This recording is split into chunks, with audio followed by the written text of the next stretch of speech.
पैसा ना तो पावर चाहिए, पैसा ना तो पावर चाहिए, पैसा ना तो पावर चाहिए, पैसा ना तो पावर चाहिए।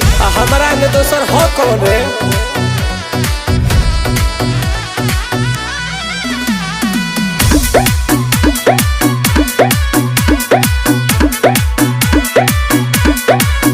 सब रुपये के तो खेल बाटे, रुपये से जेल बेल बाटे। भैया के आगे सब फेल बाटे, सीधे अंबानी से मेल बाटे। एकदम सही कहता रे भाई, हमारा से